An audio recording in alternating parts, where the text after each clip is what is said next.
Livewire Charlie. And I'm Dangerous. And we are Live Danger. And you're watching PJ and DG Talk Wrestling. Welcome back, everybody. PJ here, DG there. What is going on? I don't know how to feel about this week in wrestling, considering the last thing I got to watch. And then, sometimes, as always, with his trademark Fago, Chef the Ref. I cannot claim a trademark on Fago at all.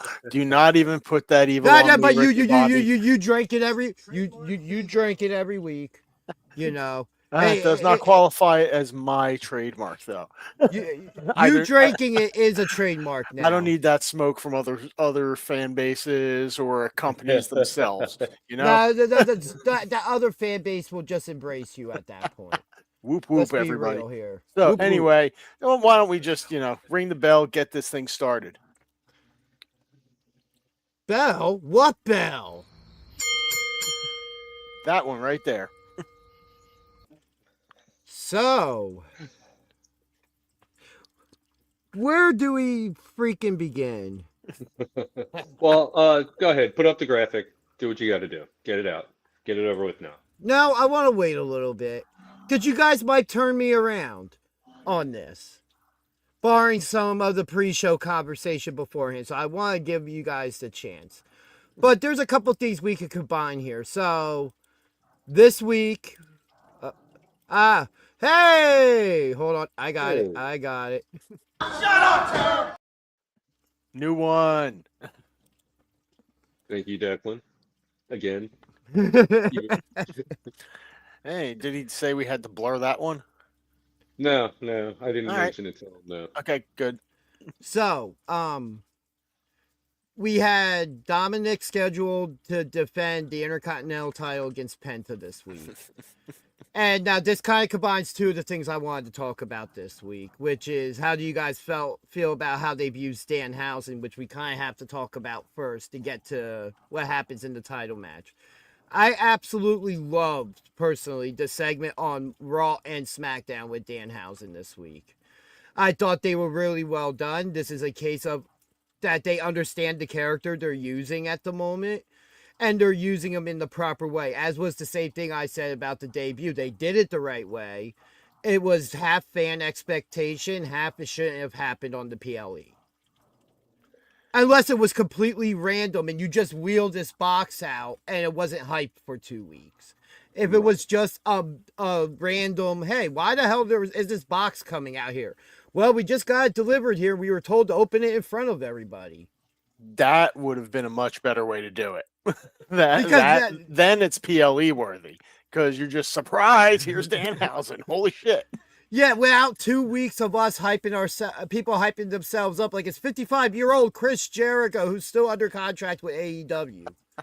Yeah. By the end of it, you have everyone like Brad Pitt and Seven. What's in the box? Wrestling and all, it was completely illogical that any human being besides maybe Danhausen would be in the box. Otherwise, maybe an object. Yeah. Maybe Well, once we saw the object that was in there being a coffin, we kind of knew it was Danhausen coming out of it 100% at that moment. Right. And I mean, even me at this point, when we talked about it and the leading into the PLE, was when I finally came around to it could be Danhausen. Before that, I didn't even think about Danhausen until that go home for us. But yeah, what was your guys' reaction to how they used Danhausen this week? I was happy. I enjoyed his list of demands. the Demandhausens. Yes. All the human ones. Yeah, I didn't hate it, but are they going to use them in ring? I mean, even if they do, it's a case of somebody like R-Truth, They're going to go out there. It's going to be fun. We're not really going to expect him to be winning the majority of his matches. Unless they bring back the 24/7 belt. Yeah, you bring back some, or even, I would say something like, if you were to bring back like a cruiserweight title or something. You have to have something that's a little more of a comedy belt, and the 24/7 belt has that comedy legacy to it. Yeah, the cruiserweight belt seems a little more serious to me. Only when Enzo held it. No, but all right. You can't teach that. One title I would say you could throw him in for that would be very interesting would be the Speed Championship in NXT. Like, none of it makes any sense. It's already, well, the Speed Championship's already a gimmick. It's 3-minute matches, 5-minute matches before the title match, and literally you could just have him curse his way to the title. I guess. I don't know. I just like... But he's not a character that needs championships to be relevant. R-Truth doesn't need championships to be relevant. It just was icing on top of the cake. I just can't really see many situations where, like, any of it would make sense. Like, what he's doing now, just randomly cursing people, what he did in AEW, fine. I just can't really see a situation where it would make any sense to put him in any title picture. No. And like I said, he doesn't need to be unless it's just the champion. He has an encounter with said champion backstage, and he gets thrown into the match. And don't forget, he's there for merch sales. Yes. They only have to use them just to keep him on the screen and make people laugh and then go buy the shirt. And there is one other area where comedy acts are appreciated in wrestling, the tag team titles picture.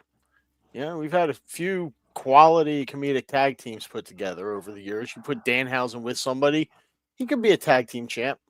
You know, it's funny you say that on YouTube. As I've told you guys, like the past week, I've been watching the WWE Vault channel. They have a live stream constantly going. That's a best of the Attitude Era. And one of the matches that came up was Eugene and Regal as tag team champions. I don't remember who they were defending the titles against in the match. But like Eugene suffers, I think at the time, was a legit knee injury.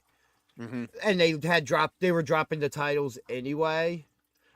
But God, like something like that, it would really work in that route. Or you pair him and R-Truth together, not necessarily the win tag team goal. Too comedic.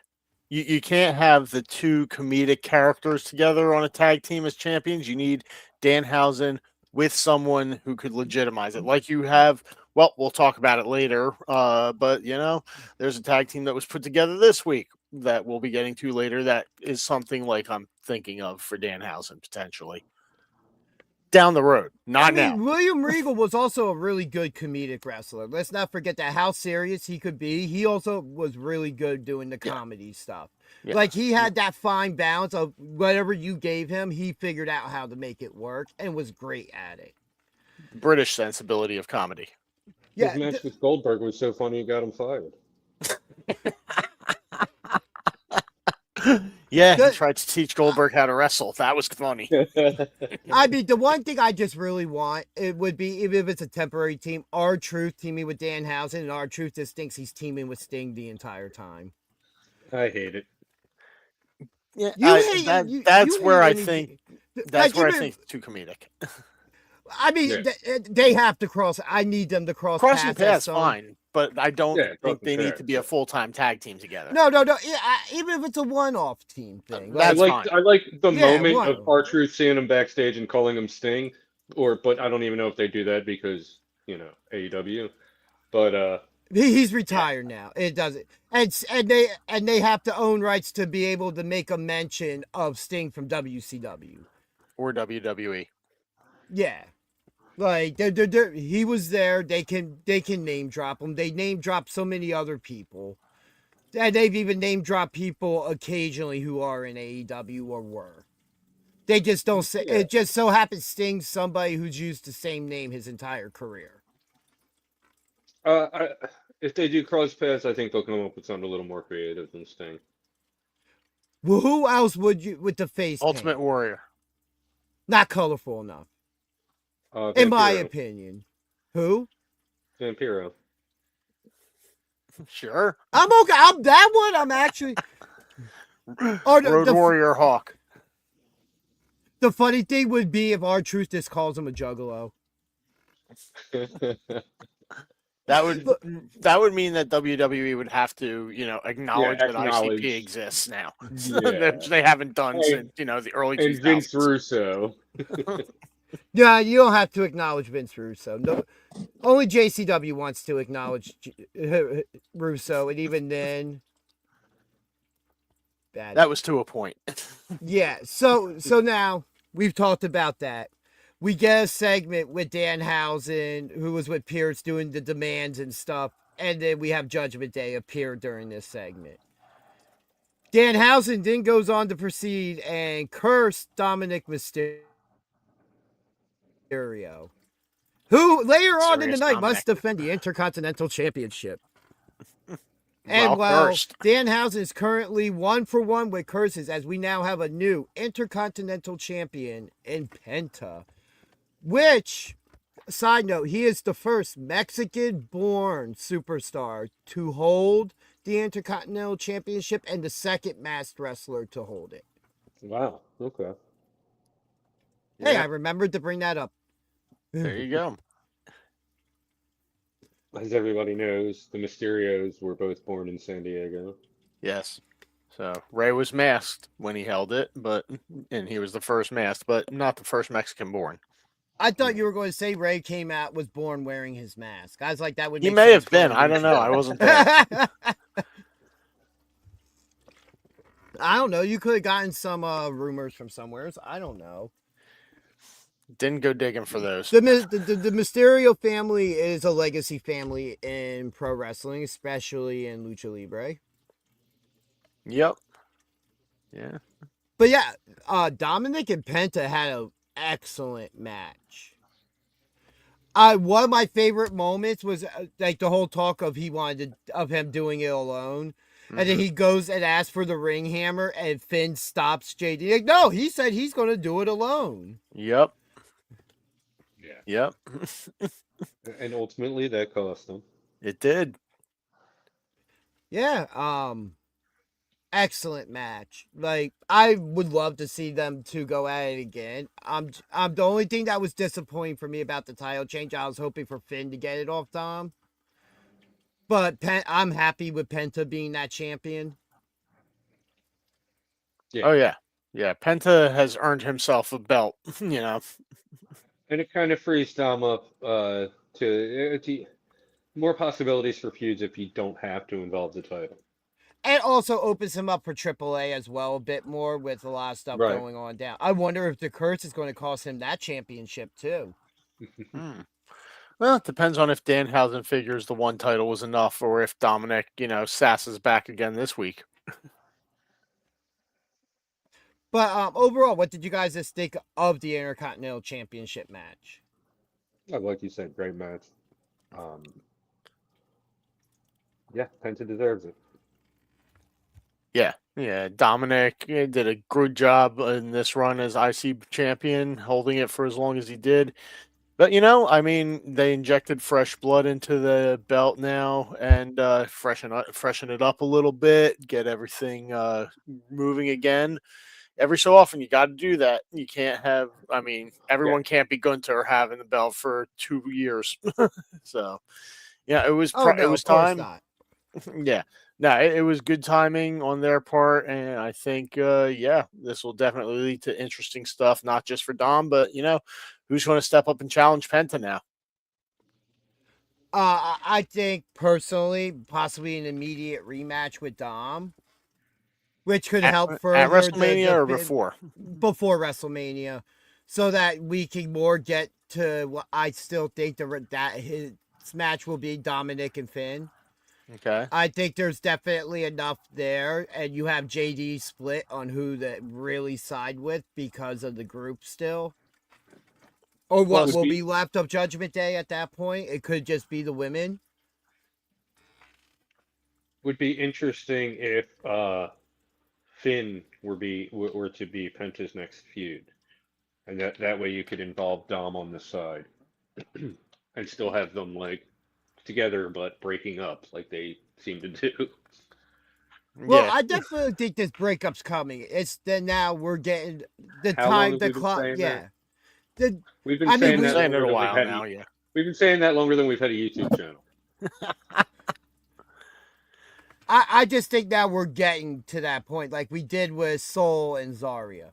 Like the trigger's going to get pulled now. Yeah, that finally happened. Like we have the Dom can blame Finn for stopping JD from giving him the bell hammer. You know, they're just getting those seeds watered now, allowing the plant to grow to build up the tension because we do see it coming. You just have to make it impactful. Yep. Unlike other title changes that happened this week.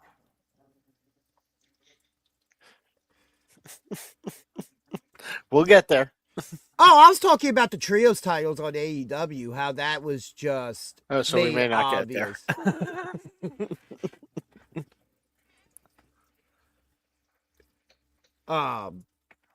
But yeah, I'm very happy overall right now with how Danhausen is being used. I like the idea that the mid-card title swapped hands on the road to WrestleMania, which is something else I'll probably say again later. I don't care about titles changing hands on the road to WrestleMania because it does create an interesting narrative that everybody's gunning for that WrestleMania spot. And you're almost guaranteed that spot being a champion to get on the show. It's just, it has to be impactful and it has to work within storyline and not insult the intelligence of the fans, which the Intercontinental title change did not do. He's just waiting to explode. Oh, he is. You can feel it. There's a rant alert incoming at some point. Who knows? We're not there yet. We'll see. We'll see. Other things from Raw this week, something else I wanted to talk about, the beginning of Raw. Well, I love the start to Raw this week. Is that Heyman? Yeah, Division comes out talking about the next time Rollins is in the ring. It'll be the last time they're taking him out, which leads to multiple masked men appearing, getting everybody to chase him away for Rollins to hit the ring, and the trademark chair shot from behind that Seth Rollins is known for. Yep. And on Paulie. Yeah, takes out Heyman's in the ring alone, takes out Heyman, hits him with a curb stomp. Absolutely. And then I love afterwards when Heyman's being put into the ambulance. Yeah. We got Jimmy Uso appearing, taking out Logan, I think Logan Paul or Austin Theory or something like that. So the other one went away to go get the car. And then it's LA Knight driving the ambulance. Oh, absolutely great. There was social media video of LA Knight driving the ambulance from inside. That. Yeah, that was fun too. It had like severe 90s vibes to it, that whole thing. Oh, yeah. Very Stone Cold. Attitude. Yeah, very Attitude Era. Yeah. And I think that's why I kind of appreciated with it was a flashback to something we don't see much of anymore, is that situation. Yeah, good times. Another thing I really enjoyed this week, which I didn't even put on the rundown from Raw, but the Roman and Punk promo. Yeah, face to face. Oh, man. That was good. Yeah. Raw really had me. I was on the phone with somebody for almost the entire show of Raw, and I was still watching the TV the entire time. It was a really good role this week. Like, I feel like it flowed together much better than it has in the previous weeks. Yeah, even though that opening segment, like, I would prefer that to have been later in the show. But it was a good way to get Heyman off the rest of the show as well, for what was going to happen still. True. And at the moment, Heyman would be the biggest target for Seth to take out. Because without Heyman, who leads the division at this point? Yeah, you basically got Logan Paul in theory. So you kind of get that situation too, where Now they're left on their own. They don't have that veteran leadership from anybody. Yeah, those guys aren't a stable. They're not even a fun tag team. They're just two dudes. Yeah. Yeah, Waller in theory at least had a personality to it. But I get it. Like they're trying to write off just the whole thing. You know, right? They're trying to write off, blah. Like they're trying to make people forget about Heyman. You know what I mean? Maybe keep him away until one of the Bronze returns. Which ain't go unless Braun Breaker is going to have the greatest hernia recovery in all of history after reports of how bad it is or was. You know, so that we still get him and Seth. At this point, that whole storyline's falling apart. And it all started with Seth going, even with Seth going down and them putting the title on Punk in the long run, it still would have worked with what they were going to do. Because you were going to have Rollins back. We just would have gotten Rollins Breaker sooner than expected. Because we got the turn sooner than expected. And it still would have worked out fine. But then Braun Breaker has a crashing out and in the process gave himself a hernia. Braun Breaker gets injured possibly from a German suplex, and then whatever tear was there, he made worse, breaking up the pinfall in that triple threat match that Jey Uso won. Yeah. Just for you to hotshot Logan into the chamber and injure him. Have Jay play an injury role to get him out of the chamber, which, all right, that's fine because you still wanted Division in that match to have a spot. Yeah. But it looks like now the road to WrestleMania could if it doesn't happen sooner, would be Theory and Paul going after the tag team championships. Which might have been the original plan for them to begin with. If they were doing it as a part of a larger stable, maybe. Yeah. But That's what I'm saying. Like, on their own, it doesn't really make any sense. yeah. I mean, at this point, because of the bronze going down, you can't ditch every match and rewrite everything to where, all right, we can. Why they have a creative team. but that match can still be made out to work as a standalone match or as a multi-team match at WrestleMania. Is anyone going to care though? No. I mean, we'll be coming back around. Is anybody really going to care about a match later? Which, unfortunately, I know the answer is yes, but no, they shouldn't. But, I mean, the match has interest because I want to see what Theory can do. And it would be just nice to have him in a high-profile match with the Usos, especially if it's Logan Paul. So you have the talking there. You have the star power there. The match on paper makes sense. It's just the story of now getting there. If that is literally going to be the only match for the Vision on the card. Because now what do you do with... This is the other option, because Seth Rollins answered the open challenge of Brock Lesnar since Brock Lesnar and Paul Heyman are back together. Yeah, that could be more interesting. I mean, he kind of doesn't really have anything to do right now. Yeah. And Paul has been aligning himself with Brock again, as you said. So, yeah, that could be a fun match, Seth versus Brock Mania. Why not? How much I would love for it to be over. And I think that's what it should be, just me personally. Like, if you have to course correct, that's another big name match on the card. It's just storyline. How does it make sense for Seth Rollins when he's pursuing the Vision to veer off and go after Brock Lesnar for absolutely no reason outside of the open challenge? Right. I wouldn't mind seeing Oba versus Royce Keys. I wouldn't mind that match neither. I think we kind of Maybe- talked about that a couple weeks ago, and I'm like, that's Maybe- another match I would be good with. Maybe as a qualifier for like the Lesnar Open Challenge. I don't think there really needs to be a qualifier tournament. Oh for no, the I agree. No, but if But you you would had think multiple... people are- So what if you had like Royce Keys come out and then you have like Obafemi or somebody else come out to be like, no, I want to challenge him, which would then set up the match for the winner of that match to face him, not necessarily a tournament or something like that. Or You know, what if we just don't know who Brock's opponent is until WrestleMania? We just know that Brock's going to have an opponent. He comes out to the ring, and whoever has to fight their way out, and whoever's first in the ring actually gets the match. And by that time, they've had to fight their way through this gauntlet to get to Brock. So what? Reverse battle royal? Sort of, yeah. what are we, TNA?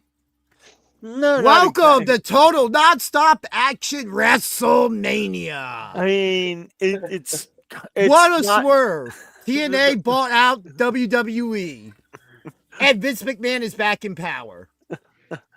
I mean, like the open challenge match for Brock itself wouldn't start until one person works their way into the ring. And No you could reverse have battle like royal. 10 guys on their way into the ring, all fighting, and Brock's just standing there, just watching them, amused in his Brock stare, like he does, like that. Maybe his little Brock giggle going on, and just finally, eventually, one of the guys gets away from the beating enough time to just work his way into the ring, and then the match starts. And if it's Obafemi and he wins that match, then that just legitimizes him even more because he got his ass kicked by these other guys, got in the ring first, and then kicked Brock's ass. Well, Oba gets his next big test this week going up against Rusev. He's already beat a two-time Grand Slam winner in The Miz. So the way that I wanted them to build Oba, they're doing it in the right way, getting him legitimate wins over people who have been there and been near the top or at the top at one point. And Rusev, if he successfully defeats Rusev Monday night on Raw, is just another notch in that belt. Yeah. The other thing I wouldn't mind is that nobody answers the open challenge. And instead of having somebody just fight through on their road to at WrestleMania, like you just have the open challenge answered at WrestleMania. That's Isn't what what I he just said? Yes. Well, I'm just saying, without the idea of people fighting for it, we just have Yeah. him come out week after week, like, just a reminder, I Yeah, will face anybody. Right. Yeah. Yeah. Uh-huh. Yeah, keep hyping it along the way, but you'd never have a challenger announced until like he's in the ring at WrestleMania, and then the bedlam ensues trying to get into the ring to have the open challenge match with Brock. So now the question becomes, and we're going to say if it's nobody on the current roster that answers the challenge, let's say it's somebody from the outside who's Chris debuting. I actually would be okay with that. He'll still be under AEW contract. I Yeah, don't he even was. know if Lesnar would go for that. I feel like Brock would fight Chris Jericho. Yeah, I feel like that. I mean, he definitely wouldn't put Chris Jericho over. I mean, he'd make it look like a good match, but he's Brock getting the win in that case. And Chris Jericho wouldn't need the win. He would absolutely would not need the win. But outside of Jericho, somebody that it would be an Impact or something like that, to be able to answer this challenge. If you wanted to have Joe Hendry make his way up to main roster at that time. No, you can't comes beat out of retirement. Jesus Christ. Who? Marco Stunt.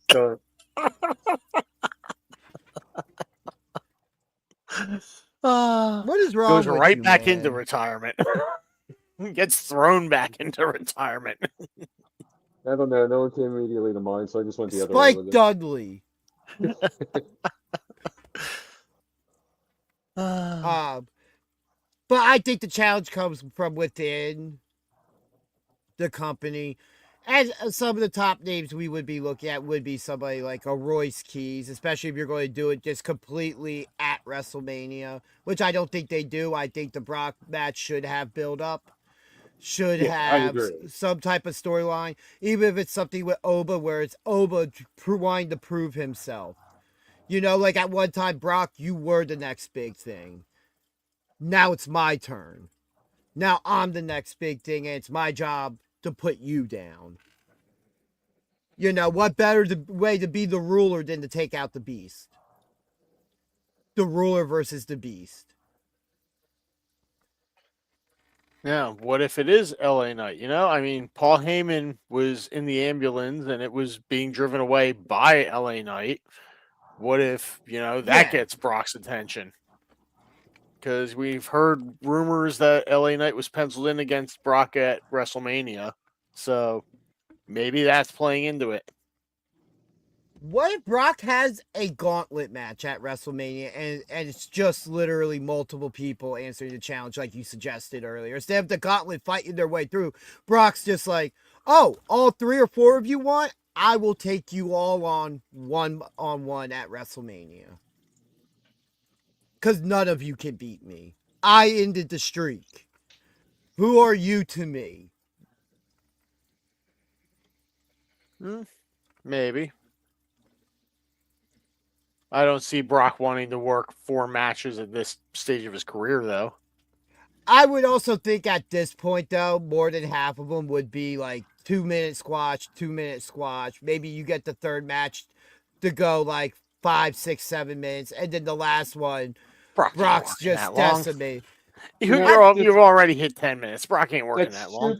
That's super counterproductive. Like, why would you want a worn down Brock going up against a fresh opponent? You would want at least like because it would be something a cocky Brock Lesnar would do. That would be very much in character to the Beast.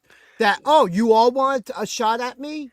Then you all get your shot. Hell, the first 3 people could be in his 20s. This is Brock in his 40s now, man. So the other thing you do is the first 2 or 3 people, they come out. It's just an instantaneous German suplex, F5, 1, 2, 3.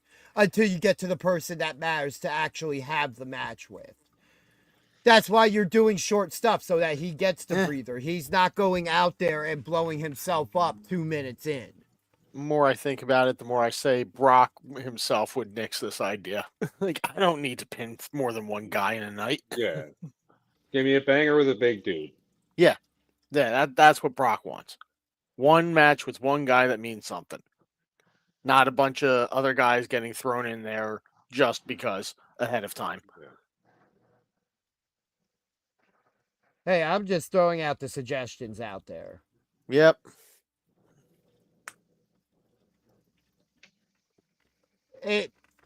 I just stay on the hope that it's Obafemi, especially with the way that WrestleMania is kind of shaping up at the moment. It doesn't seem like any of the other legit big guys would make sense for the match.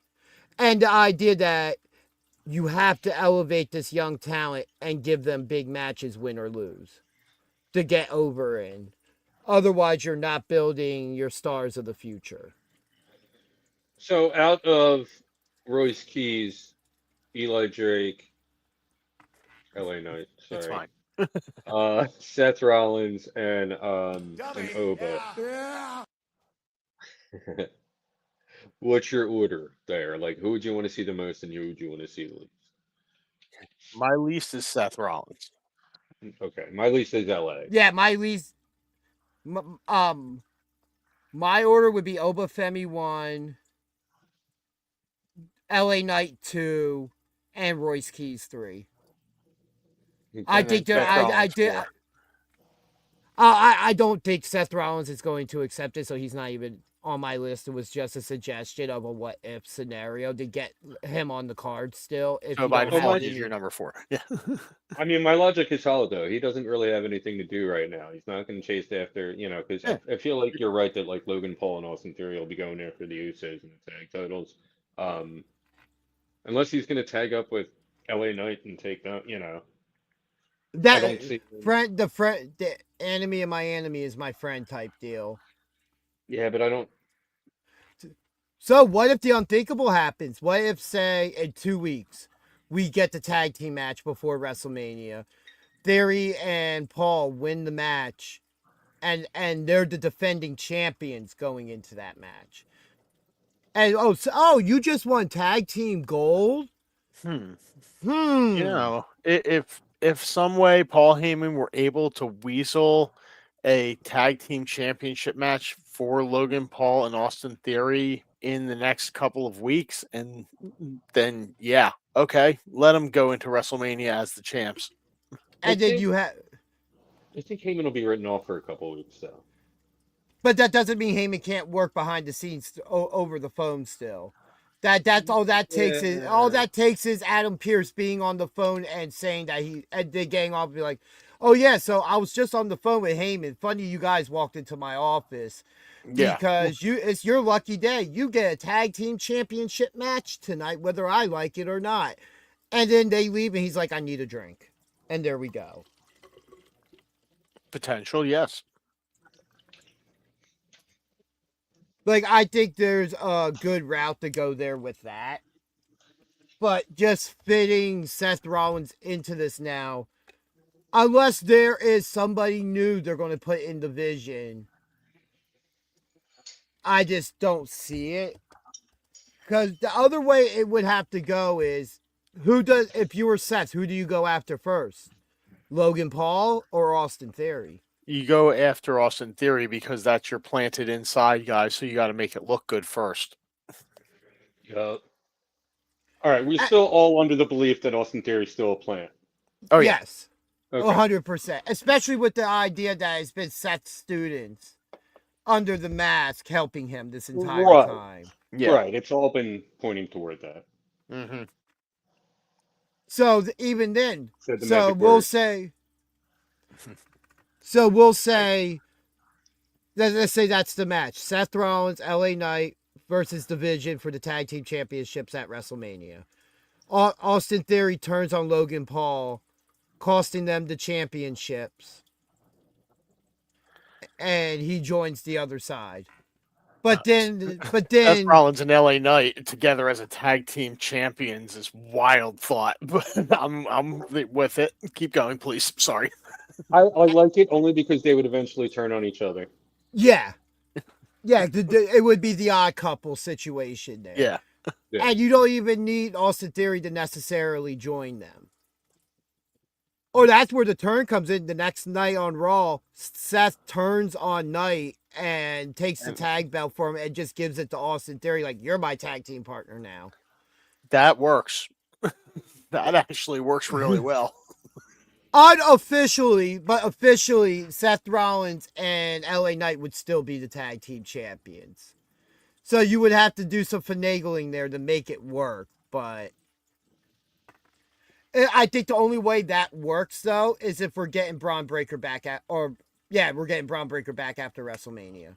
So that you still have a team on the other side for Seth to go after and to continue this feud with Division. Because the way the original booking was supposed to go, we would have been taking this whole storyline with the turn after WrestleMania to at least SummerSlam?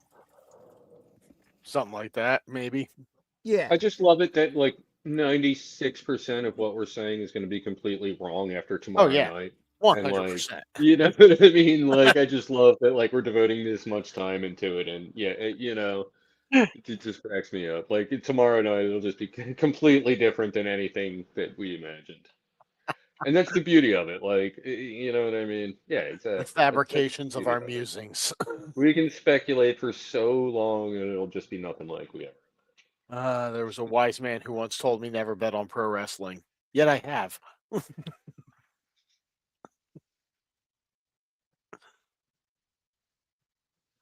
But yeah, this is just something that will be very interesting going forward. Yeah, definitely. But let's shift gears some now and talk some NXT from last night. All right. Vengeance Day, good show. I didn't realize the show was taking place from the Performance Center, which was interesting. Like it started, I'm like, oh, they're at the Performance Center for this. I can't remember the last, which it could have been like 2 months ago, but the last time one of their like bigger shows has been from the Performance Center. Usually they're on the road for their bigger shows now. Yeah, it feels like this is the first one in a while that they've just had at the Performance in at least a couple years. Blake Monroe defeating Jada Parker in a street fight. I thought that was an actually really entertaining match. I like that Blake Monroe used the bag of diamonds to hit her finisher. Yeah, completely fit. And they're rebuilding her now after the botched title loss. Yeah, it was fine. The botched title loss, whatever. But yeah, her character is she needed a win and she got it. And Jada Parker, I think she kind of now is in the needs a win status because she's got the fan support and she's going to keep getting the TV time, but she really could use a string of wins here that would really help her credibility. I disagree at the moment, and the only reason I disagree is because of how that match played out and the way it happened, because it was a street fight. Well, I think you could turn around in a week or two, rematch it, have her win, and it's just a normal match, and everything's fine. Because I don't even mean against Blake Monroe necessarily. I'm just saying Jada Parker needs like a nice string of wins to. Oh yeah, no, yeah, but I don't think this a no DQ style match necessarily hurt her, as it showed how tough she was and what Blake Monroe had to do to put her down, because there were multiple moments in that match where Blake Monroe appeared to have the match done and won, and Jada Parker just kept kicking out. Like, they really put over her toughness in the match and the limits of what had to be done to put her down. To where, to me, it showed more her toughness and resiliency than more of, oh, look, another loss. Like, no, she looked good in the match, and they made her look strong. That's all well and good. You can look as strong as you want to. If you can't win a match, then what are you doing? You need to. Something's got to change at some point. You do need to win matches. Oh yeah, no, I agree with that, but I just don't want to make it sound like that she's being buried in the situation, and to where that wasn't the situation at all. You can see there are plans for her, and there's also plans for Blake Monroe. Right. And the Blake Monroe character still needs a bit more building than the Jada Parker character does. Well, that's a fact, yes. So who would the win benefit more in the situation at the moment? It benefits Blake Monroe a bit more now, because now you can start working her back into the North American title picture. You can work her into the world title picture after Stand and Deliver. And now that this match is in the rearview mirror, you can start getting Jada Parker a couple of wins. Yeah. So it's not a burial of any sorts, especially in NXT. They have to build their next level of stars, because Jada Parker is also an established star. Yeah. She is extremely over. The loss won't hurt her at all. I especially in fan perception after seeing what it took to put her down. Fair enough. Another thing that was really fun was, Tony D'Angelo took on Deion Lennox. And this match started in the NXT parking lot. Of course, of the performance. But that's the entire reason they had the show at the Performance Center, was just to use the parking lot for that match. Hey, that parking lot's the most over person in NXT. That and the same wall that gets busted down every time, every other week or every week. I really enjoyed that whole thing. Like, they eventually worked themselves to the ring. Through the NXT wall that gets busted through and the parking lot both had spots this week. Nice. On this show.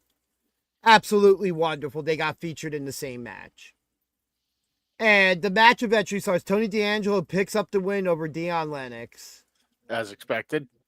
A fantastic match. And now he's saying he's on the phase 2 of whatever that's going to be. Mm-hmm. Which I would think now is chasing the NXT title. Yeah, that's the level he's at. Definitely. Which I think he's a little ways off, which we'll talk because of the events of the main event of this show. Yeah. But again, this makes me question what was the point of Dark State to begin with. You give this group such a hot start. You make them seem like a threat. And that they're so threatening that one man can come in and completely tear the group apart, piece by piece. But they go to TNA and they look like complete monsters in what they're doing, and then they're back home in NXT and they're the drizzling shits. Yeah, they definitely had a shift since they first came in. It's like they were getting Retribution right at first with Dark State, like all the good stuff you could have taken from the Retribution storyline. They took it and they yeah. put it into Dark State storyline and they made it better. But then they just kind of forgot how to make it work over on their own show. Like the general idea of what they should have gone with them was a combination of the Shield and Nexus. Because the Nexus angle was great until they refused to put the title on Wade Barrett when they should have. Wade Barrett should have beaten Cena for the title during that angle, and the Nexus angle wouldn't have fallen apart like it did. Mm-hmm. Like they had the right idea. You had the right places in piece to elevate this young talent to a main event level, to where this group's a 2-time tag team champions. And my only question is, how? Yeah, I mean, they've kind of been turned into a little bit of a clown show, which, was not the original intention, it didn't seem. But Like, did Danhausen curse them before signing with WWE? Like, I don't get it. I just, not that I was ever fully invested in them, but I wanted to get invested in them. It seems like the only reason that they were put together was to be able to team up on other people. Yeah. And as a way to create chaos and anarchy for no reason outside of just to do it. And if they kept with that would have been cool. But, you know. Exactly. Yeah, where does Dark State go from here? Like, there can't be much tread left on these tires. Maybe you definitely got to break them up. Maybe you can salvage a tag team out of a couple of the guys somewhere. Dion should definitely be going off on his own after that North American title. Like, just go after that, work your way up from there. And then I don't even know what 2 guys you'd put together as a tag team because I honestly couldn't tell you the other 3 guys' names off the top of my head. Saquon Sugars. Cutler? Yes. And I forget the last guys. See, the struggle shouldn't be this real, though, at this point with these guys' names. And we see them every week. Yeah, exactly. We shouldn't be struggling with their names at this point. Yeah, blanking. I don't want to look it up. Yeah, that's part of their problem is we don't know their names. Like, we know them, but we don't know their names. Dion Lennox, Cutler James, Saquon Sugars, and the one we forgot, Osiris Griffin. Sure, I'll buy that. Well, I just Googled it, so... Yeah, like I said, I'll buy that. It's just... They put them together, and it feels like, without doing everything in NXT, they've done everything they can do in NXT, and the next step is you either call them up and repackage them somewhat into a Shield type group, which might be much better to where they're call up. Yeah, but then that becomes the problem. They would get so lost in the shuffle as 100%. A group. It's on the road to WrestleMania, which means it would have to be post WrestleMania, and at that point, you keep them off TV.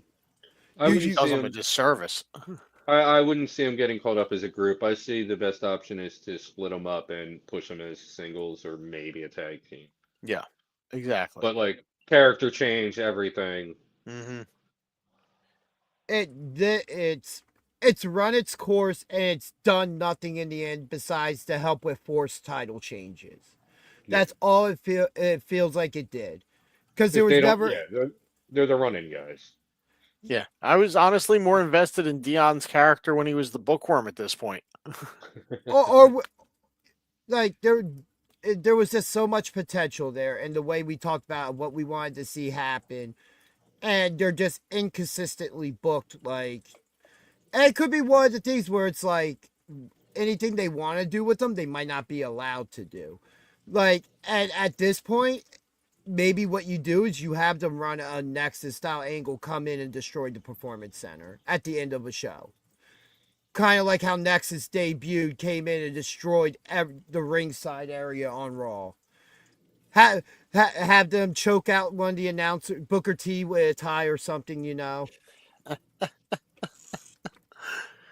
I'm all for that to get Booker T off TV for a week. Give him a vacation to go along with his award. Yes. Please. But another title change I actually want to talk about because I'm happy about the Women's North American Championship. Tatum Paxley defeating Izzy Dame to become, I believe, the second woman to ever hold both the NXT Women's Championship and the Women's North American Championship. And congrats, Tatum. Well deserved, well earned. Yeah. This whole feud that she's had with Izzy has been really well done, I feel. Like the way they just started up everything with their interactions and then moved along, the way everything's evolved since then. It's been very well done. Agreed. I'm very happy that Tatum has this opportunity. I look forward to see where this goes. I don't think the feud with her and Izzy is necessarily done yet. I think we get to blow off probably 4 at Stand and Deliver. But if Stand and Deliver's also proved anything, this could be one of the championships defended in a ladder match. Just have Tara heckle Booker T and he'll quit in a heartbeat. If we were to Sage ever words get, from Rick Blade. if we were to ever get one of these from Booker T, Booker T would re-earn my respect on commentary. Shut up, sucker. Oh, I deleted the "tell me you didn't just say that" MP3. If you're looking for that. That you took that off, not me. Yeah, I just said I deleted it. I didn't know if you might be Not looking just for delete that. that. I had to make room for something. I had to make room for the new. No, that was a while ago. I deleted it. But I had to make room for something. I It's think that was fine. for. I think that was for Doesn't work Blakey. for me, brother. I'm pretty sure I deleted that to make room for Blakey. It's worth it. Yeah. And there you go. See? Worth it. Our daily, our once an episode playing of that. But yeah, I'm excited to see where this goes with Tatum. I hope that she gets a good reign out of it and it's not just another hot shot of a championship. Yeah. Yeah. Yeah. No, I think she has earned herself a nice little run here of at least a couple of months. I'd like to see her hold it past Stand and Deliver. I So, think they'll have a blow off at Stand and Deliver. yeah. But I definitely want to see Tatum keep it past that. Yeah.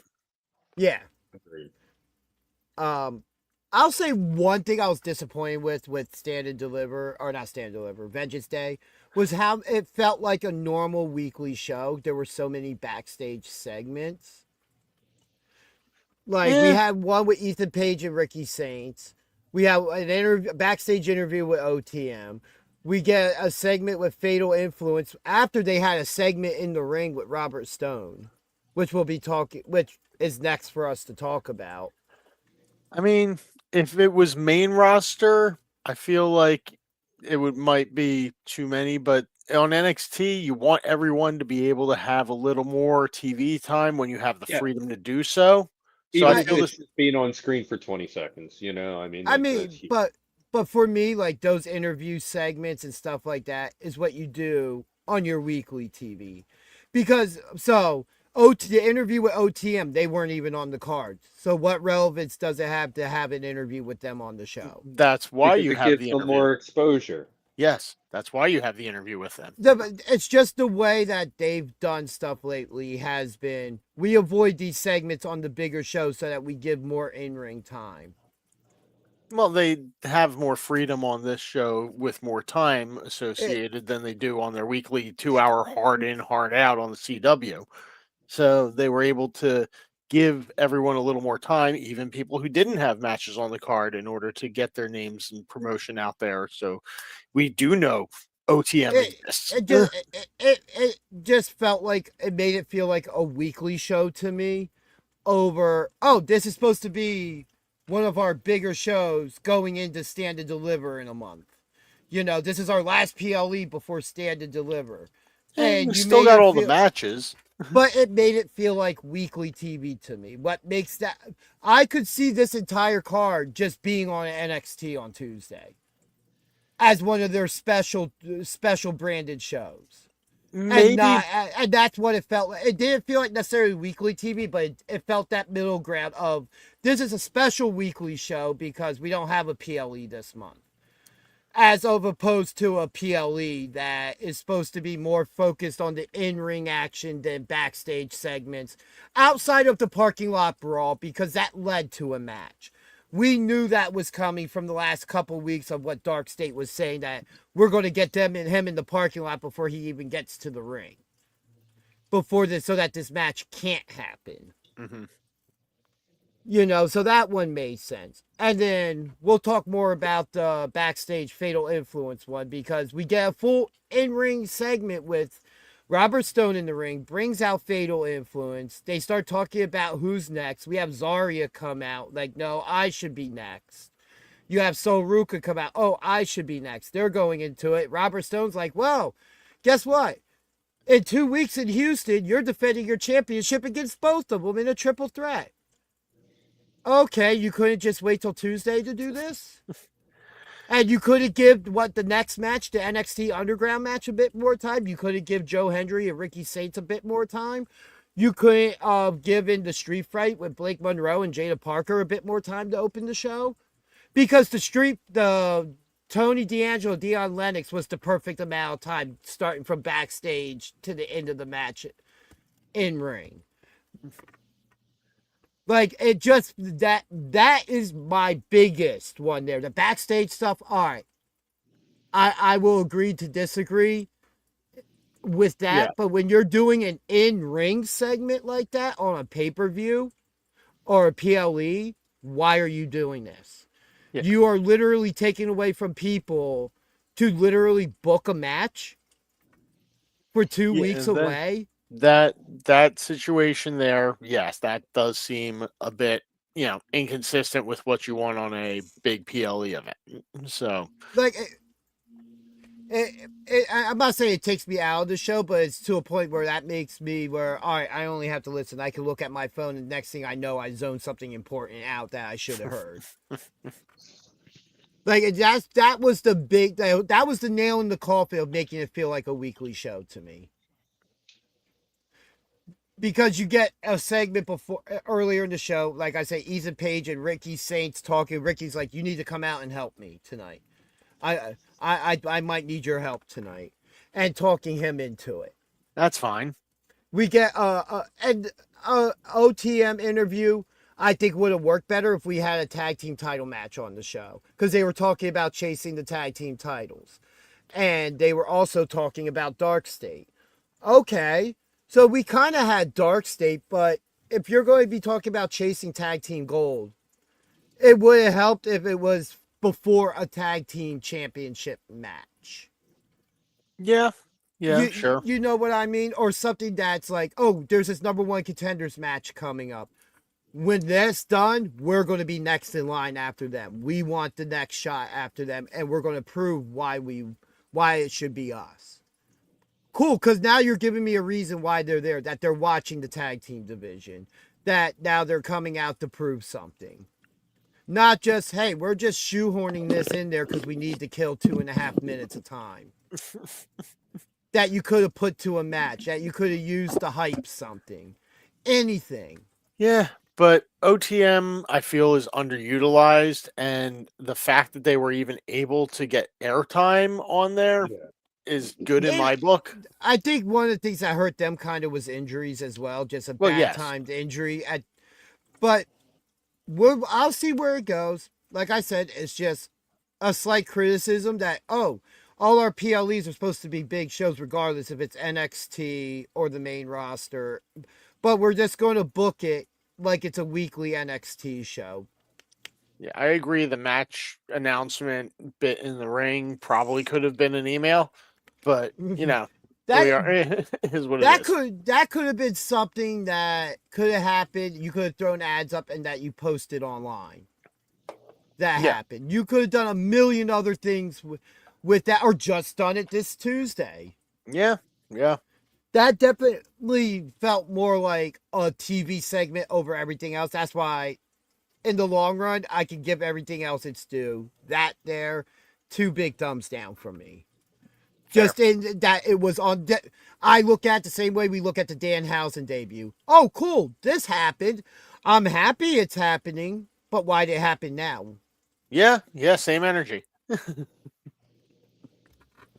But yeah, so after that waste of a segment on a PLE, we get At the least they're NXT. Yeah, we get the NXT Underground match with Lola Vice and Kalani Jordan.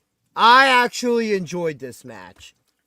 I usually enjoy the Underground matches for what they are because it's something different. And Lola Vice has been in multiples of these, so she knows her way around them. But she was coming in injured into this one, obviously. This was her 4th NXT Underground match. Mm-hmm. Yep. So, yeah, she's got experience in these things, but injuries happen, and you got to work with them. Well, in this case, it was Kalani Jordan that injured the hand. Yeah, but I mean, they showed even on Tuesday Lola getting the doctor not wanting to clear her, but saying I will if you sign this and whatever. And Lola's like, okay, I signed here. I'm clearing you. I'm clearing you to clear me. Which, if that was actually how it worked, I don't think it is. But if that was actually how it worked, then it seems grossly wrong to let the talent clear the doctor to clear them. I mean, but in the end, she was like, I'll sign whatever paperwork you want. I want the match, which I'm fine with when they go that route, because then I'm just like, it kind of shows how heated the feud is. That you have to sign paperwork to waive WWE of any liability of allowing this to happen. But it was a fun, hard-hitting match. Lola Vice picks up the big win over Kalani Jordan.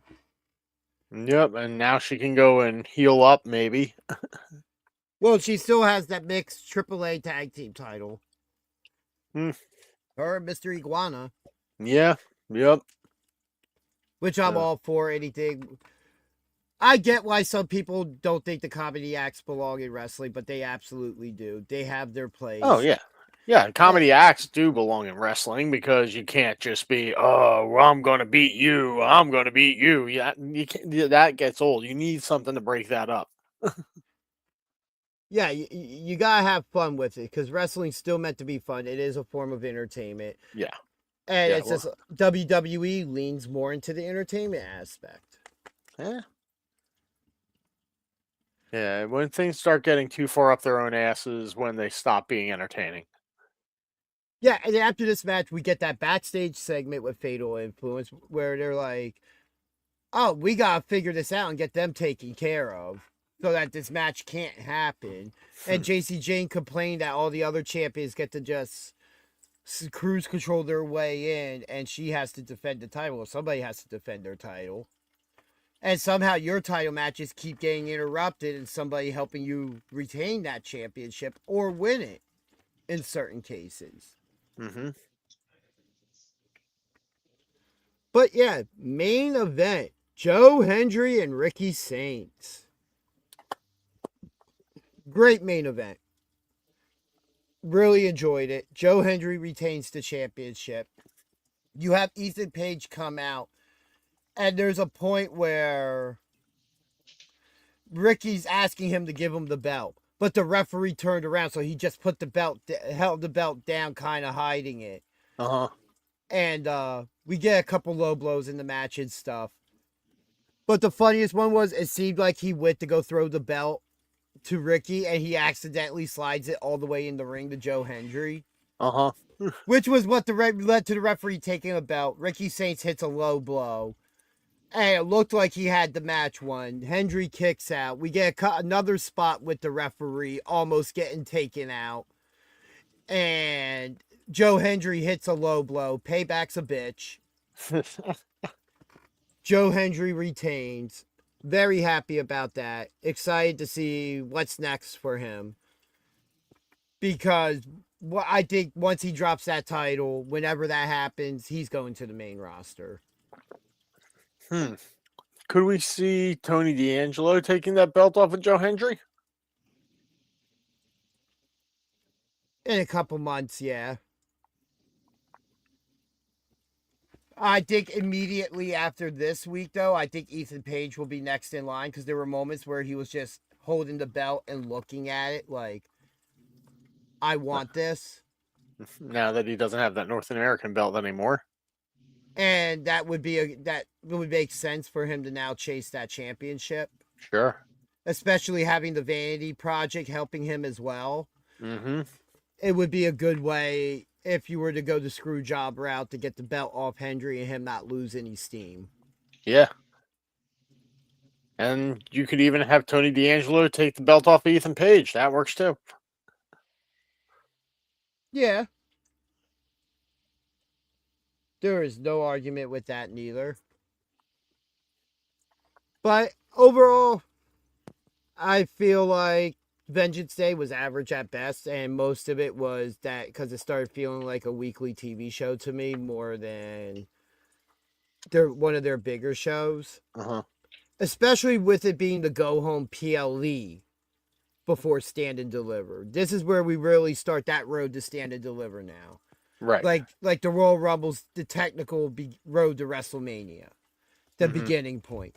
For me, I've always felt like it's been Survivor Series where we start seeing that turning point of the work up. That's to me where it begins. But I get the advertising idea. Royal Rumble's literally the starting line. Mm-hmm.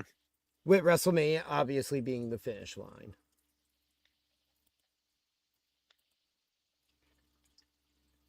And now I guess it's time to talk some SmackDown, huh? Sure. And we've got stuff to talk about. No, there was some good stuff on SmackDown this week. There was a lot of good stuff on SmackDown this week. Well, hello, Universalum? How are you doing? Welcome to the show. I really enjoyed the opening segment with Orton coming out, Trick Williams interrupting, and him just eating an RKO. It should be. Dr. Ragnar Jr., Latin American champion from AAA, answering the U.S. Open Challenge this week.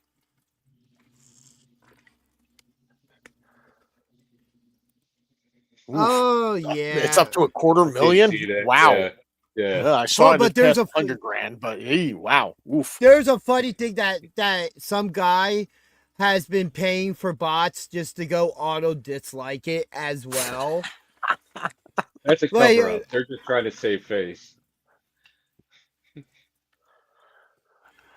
Either way, that's crazy. Oh, no, Real or bot, that's crazy. And here people thought Jey Uso was hated. Well. But yeah, we will be talking about that match soon enough. Or at least I will. I have a lot to say about that.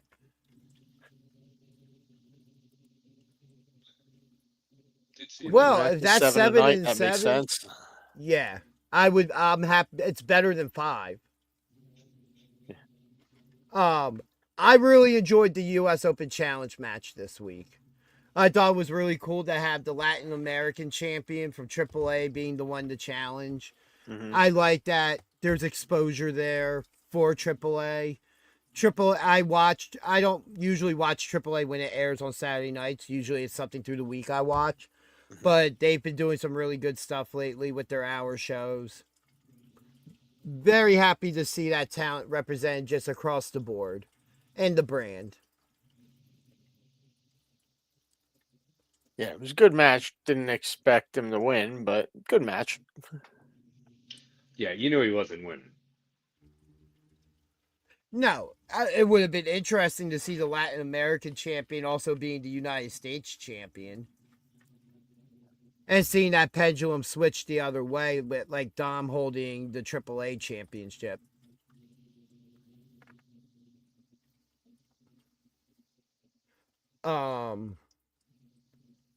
We had interesting, a funny backstage segment with Dragunov, The Miz, and Kit Wilson that I enjoyed. Yep.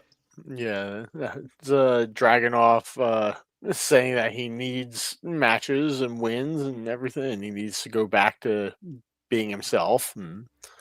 Can't disagree with that. No, not at all. We had the championship celebration with the Irresistible Forces, Nia Jax and Lash Legend, after winning the women's tag team belts last week, which leads us into a number one contenders tag team match with We're Not Friends going up against Julia and Kiana James. Obviously, We're Not Friends getting that first shot. Like, as that's going, they're talking about who's next. I'm like, well, that sounds perfect for Charlotte and Alexa at the moment to help establish that run for them to take out one of the top teams in that division currently. We had another Sami Zayn, Cody Rhodes confrontation of sorts. Yeah, Sammy is really getting back into his head. Like he's really going back to that. Not as far as the conspiracy Sammy, but he's getting back into that headspace almost. He's seeing what KO saw a year and a half ago. Yeah. And there's a point to it of how, which, all right, you know what? Let's jump to this. I've been itching at this. Let's talk about the main event because that's what all this is going to lead to. Sure. Sami Zayn brings this up. How does Cody keep getting title shots? Cody should not have been getting this title shot this week. Yeah. 100% should not. This title match should have never been booked. Right. It's an insult to the intelligence of the fans that you're going to put it in contract. Cody, as long as Drew McIntyre is champion, cannot get a title shot. I don't care about the fact that Drew cost him and Jacob Fatu chances at this championship. Yeah, that was the justification Aldis used when he said when Drew confronted him backstage. It's a breach of contract on the side of WWE, though. This was in the contract. Well, maybe Drew should sue to get his championship back. Yeah, he can contact Becky Lynch and her lawyers. Maybe Joseph Parker could be his lawyer. But yeah, so we have Sami Zayn going off about that. Before we get to the match, we see Sami Zayn go up to Randy Orton. Like, man, how were you able to do that and just pull the trigger? And one of the best things that helps plant the seeds of the Sami heel turn. Sometimes you just have to be selfish and pull the trigger. Yeah. Absolutely love that. Because or I think this could be very much potentially Orton's last WrestleMania. Well, there's only so many people going to him retire at SummerSlam. Right. Yeah, I think he might get retired next Mania. So there are some comments in the chat that I will bring up on the screen in a moment after we So let's fast forward to the main event of SmackDown. Drew McIntyre versus Cody Rhodes for the WWE Championship. We talked about this last week. We were pretty much all in agreement of what we saw coming, whether some of us like it or not. Whatever. Cody gets the match. Whatever. You pissed off Aldis, who abused his power as GM to create this match, in my opinion. 100%, because now it is within breach of contract. You agreed, you signed the contract regardless of what Drew McIntyre has done. Because Drew also does have a point. Why is it always Cody getting the title shot? There is fresh blood out there. Yeah. To have before we even could circle back. So, all right, whatever, the match happens. Jacob Fatu comes in, and like we assumed, he would somehow cost Drew the championship. Well, Drew was about to cheat, and Jacob prevented him from doing that. Yeah, well, WWE leadership put Drew in a match that he should have never been in. And Do we let put up the alone Doesn't mean he's allowed to cheat in the hold on, match. that let alone should have been Jacob Fatu's title shot, if anybody, because his name wasn't mentioned in that contract to not get a title shot. How does Jacob any of that Fa- mean Drew is allowed to cheat in the match? Hey, if you're not trying to cheat, you're not trying to win. If the referee's not going to see it, Oh, hey, Jacob stopped him from cheating now. I don't have a problem with someone stopping someone else from cheating. so all right. So then, in fact, by Jacob Fatu doing that, interfering in the match, created the opening for Cody Rhodes to win the championship, which in turn is the same thing on Cody cheating. How do we know? How do we know there was not a conversation behind closed doors for Jacob Fatu to come out and do that? No way we can know. Or All I'm saying is I saw Jacob stop Drew from cheating, and I'm not mad at that. no, Cody should not be the champion again. Yet here we are. It's a bad call across, especially if we know Drew has a movie role coming up. Yep. Yes. He's going to be gone filming Highlander, So it makes sense for him to not have the title right now. but he's not leaving till WrestleMania. So if he gets put out at WrestleMania, then that works. You have a legend in Randy Orton taking on Drew McIntyre as what would have been the scheduled match. Yeah, which has more interest for me with a heel champion going up against a legend babyface. Over right now, what we have is two baby faces going against each other, and somebody who shouldn't have that belt to begin with, who should not have had the opportunity to begin with. But we don't have two straight up baby faces Right, going against each other. We have These are one straight both up baby face faces with flaws. and one guy who's in the middle. Yeah. No matter But which way he leans, he's always in the middle. No, all right, Randy Orton's going to be somebody that at this point in his career, no matter what, gets cheered because of what he's we have done. heels that get cheered. No. I'm not. That's not what I'm saying. But at this point, I want 2010's Orton back. I want Orton punt kicking everybody to that championship, and I want him to put Rhodes down. Like this whole, I get it. The John Cena playbook. I brought it up. I get it. That's what they're doing with him. But you're really going to put the title back on him after your ratings went up with Drew as champion. People were actually paying attention to the product. Yeah. People don't want Cody as champion. Like there's probably a 70-30 split. 15 of that being the IWC hiring bots to dislike the Cody Rhodes championship win. Because at this point, what I picture is this. Cody versus Orton, Drew versus Fatu. Because it would make no sense to do Trick Williams, as it's being said here, with, if it'll come up, there we go. Trick Williams versus Drew. That match makes no sense to me. I'd have to see how we get there. Well, Because we're nowhere near a Trick Drew storyline at the moment. It doesn't seem. Yeah, Jacob Fatu and Drew McIntyre would make more sense because, as far as we know, and it's been alluded to, Drew's the one that took him out when he was about to have a shot at the championship. Yeah.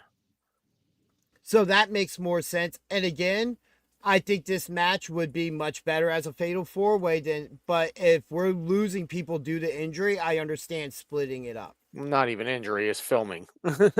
Well, if you look at it, we had penciled in Seth versus Braun Breaker. That match can't happen now. Right. You know, it was probably then going to be Bronson Reed. Now that match can't happen.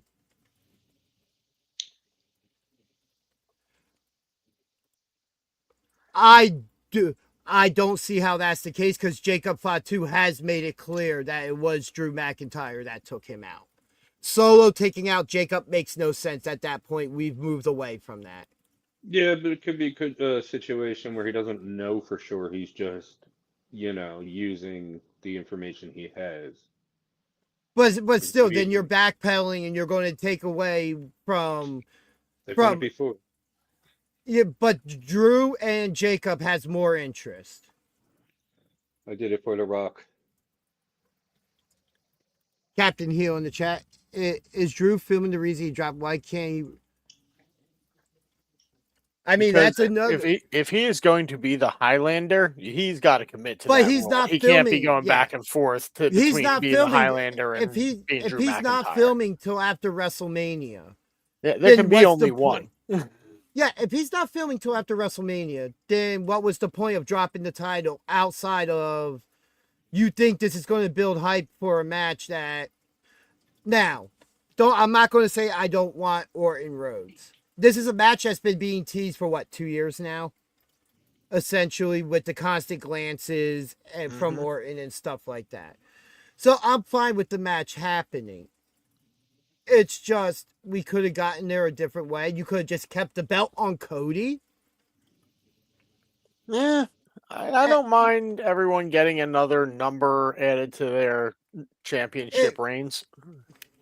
It's, and I also feel like it's a disrespect to Drew.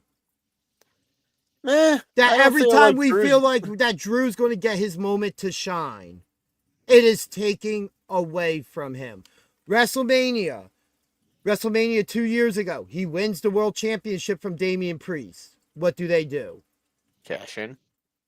All right, and before that, his last big WrestleMania moment was COVID. winning during COVID Mania. Yeah, And but, him carrying the brand on his back through that. Thank you.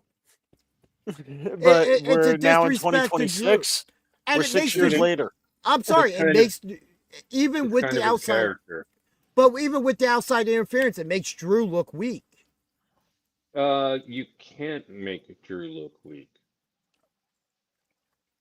That's his character. He screws himself over, and Oh, what I mean? I agree with that. He puts his foot in his mouth, but in this case, it made him look weak in my eyes. And it also makes the leadership of SmackDown look weak because they breached the contract that specifically said Cody Rhodes, as long as Drew McIntyre is champion, unless he earns it, cannot get another match for that championship. Did Cody Rhodes earn a championship match? Did he win the Royal Rumble? No, Did he win the Elimination Chamber? no. All right, then. I rest my case. It had to happen naturally. Aldis forced it. Because that was the other thing in the contract. If Cody Rhodes naturally earned another championship match, a la the Royal Rumble, Elimination Chamber, Money in the Bank, that would have been allowed. No, he did something he wasn't supposed to do. It wasn't Cody's fault. He got put in the match.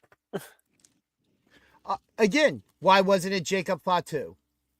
Jacob Fatu has been screwed in those exact same matches by Drew McIntyre, and all this is more focused on giving it to Cody. Because all this is racist. Wow. Whoa. There it is.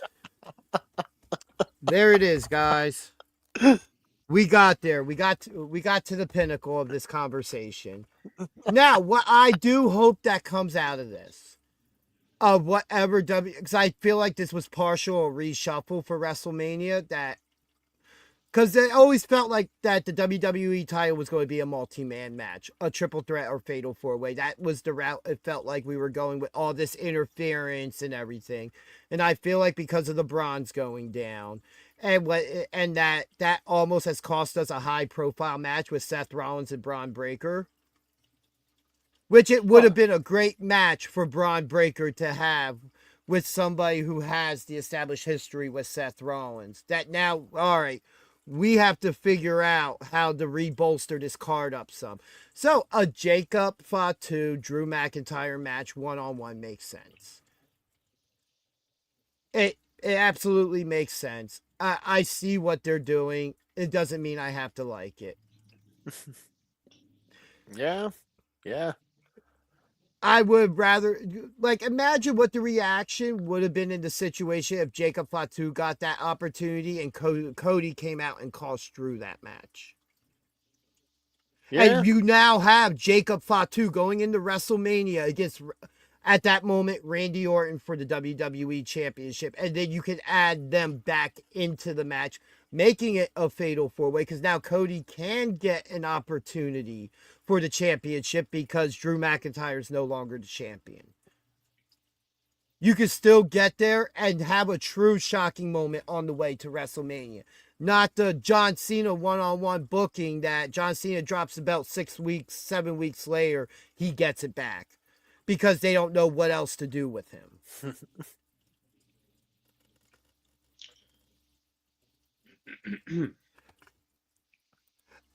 Again. That's the idea that we had. That's what we figured. That was our speculation outside of the fact that it was going to be triple threat or fatal four-way. And with the idea of them doing a fatal four-way, you had multiple storylines intertwining as one. But there's a lot of injuries right now, so the roster's a little slim.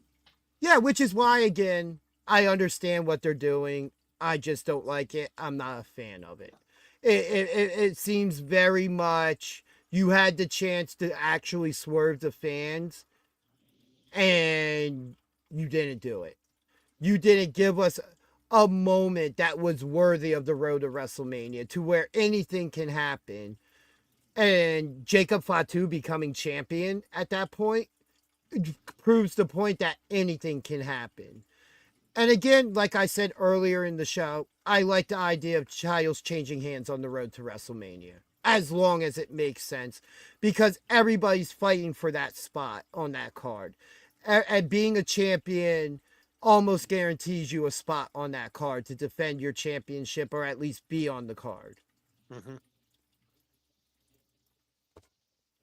Some things here in the chat here. Scrolling back up because there are a lot. I guess potential card, Liv versus. I could see that being an opening match. Yeah. I think their split happens after WrestleMania, or that's a triple threat and you throw EO into it. Kyrie, Asuka, and EO in the same match, since obviously EO doesn't have anything else going on at the moment. Finn versus Dom, we've talked about forever now. I was just hoping it was for the Intercontinental title, but I'm okay with Penta being champion. I don't think that match happens, especially with Tom Brady in his corner. Didn't we already have that match? Oh no, wait. Tom Brady. Bad Bunny fought Damian Priest. Logan Paul fought someone else. There was a whole thing where with Tom Brady and Logan Paul online on one of their podcasts. Oh, I must have missed that. Yeah. I would assume this is the main event, night one. I don't think if they put both women's title matches for free on ESPN, that's bad booking. That shows no faith. I would think the women's tag team title match would be one of those matches. I would think that they would want a men's match on at least one of the night one ESPN first hour things. Jacob versus Sammy, I don't think so. I I like the match. I just don't think it happens at WrestleMania. As we said, I think Jacob Sammy Drew turns first. Yeah, I think Jacob Drew makes more sense at WrestleMania, given that Jacob can then take him out to go film the movie and get payback for him taking him out or late last year. Seth versus. That's what I figured. I said earlier in the show. Now a Trick Sammy match I would be interested in, and just that quick swap, and a loss to Trick could be what pushes Sammy over the edge. And yeah, everybody, that's the biggest match on the card. Which I would say this though, I will say this: Cody Rhodes and Randy Orton could have the potential of a night 2 main event as well. In all honesty, given their history with Legacy and all that stuff, there's definitely potential there for that. Yeah, I think Roman and Punk is the bigger draw there. Your mic went kind of low. Oh. Oh, it's back. There we go. Yeah, I Um, think Roman and Punk is the bigger draw there. I mean, I agree, but I would say it's not as big of a gap as most people would think. Oh no, yeah. That's what I'm. They're both worthy of the main event of night 2. I guess would be the Uh, better way for me to put it.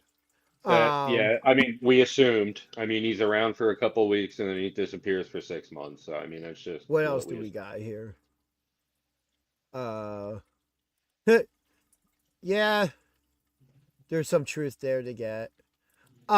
I hope this is not the case because it should be Ray versus Dom as That's what Ray's I've been last calling. match, and Dom actually unmasks Ray, and that's the end of Rey Mysterio's career. I mean, we have seen Ray unmasked before. He wrestled that way in WCW for a while.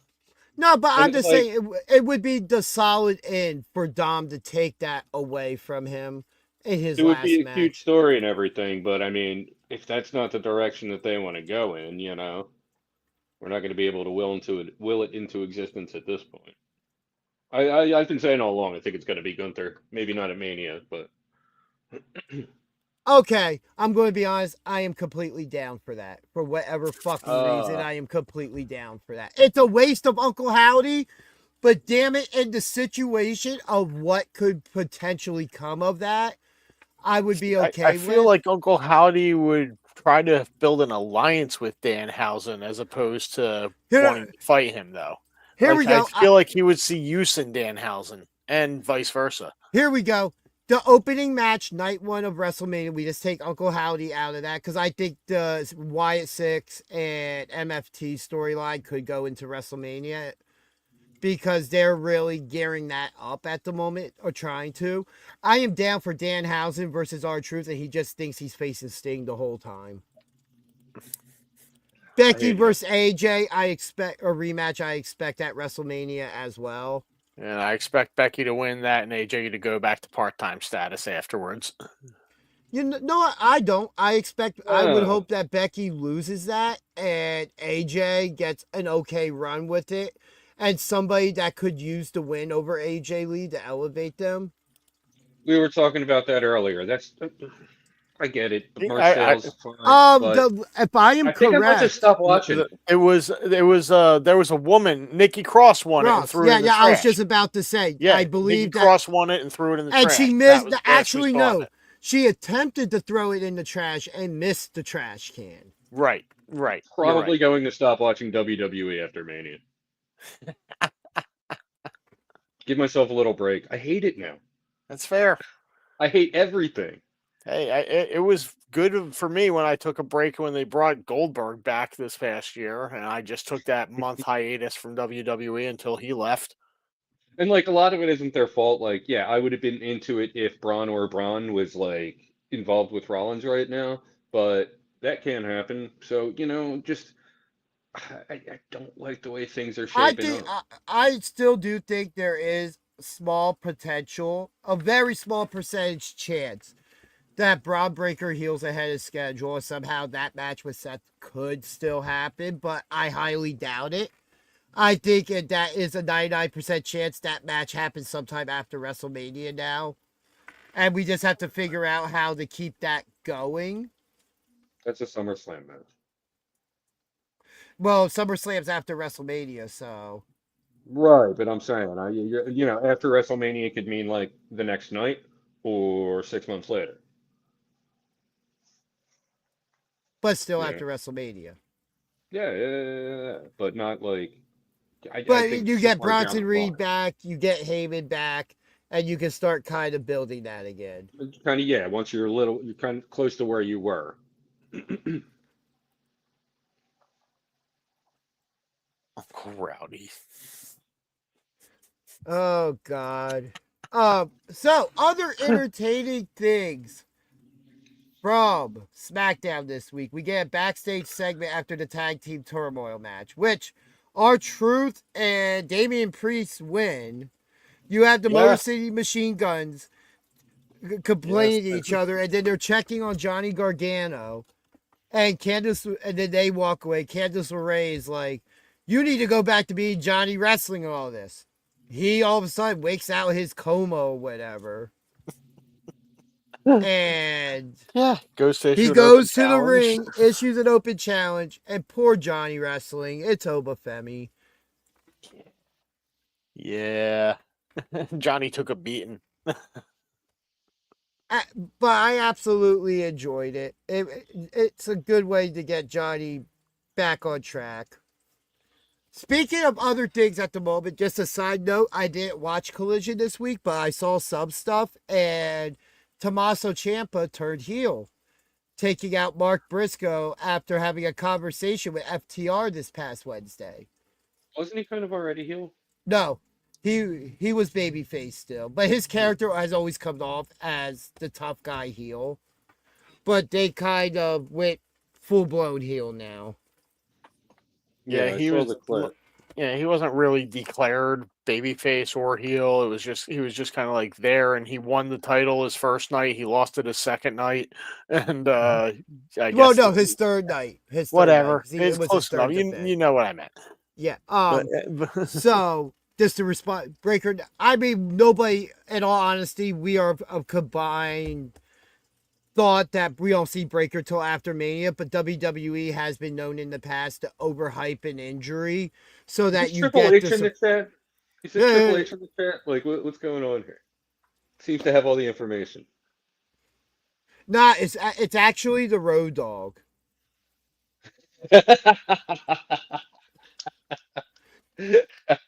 You know what? Me personally, I don't care who wins in the ratings war. It doesn't matter to me because every time the ratings come out, it gets flipped at, oh, because this happened, the ratings tanked. Well, then why was everybody watching before that happened? It just so happens not so many people tuned into a certain show. But I will say Dynamite has been much better recently, especially with everybody that's been able to return from injury and stuff like that. Ratings nowadays don't mean squat. it's not the same as it once was. No, Right. because Dynamite also streams online. You know, me personally, I don't get to watch NXT till after it airs on my DVR. So I'm not even watching that live. Most of the shows I don't get to watch live because I have other things to do. Yeah, That take me away from my TV, like being at the Pro Wrestling Star Academy. I was just gonna say this would be a great time for a plug. shameless self promotion. Yes. And there it was. Hey, if that is Triple H in the chat, check out everyone who wrestles at the Pro Wrestling Star Academy. They're amazing talent.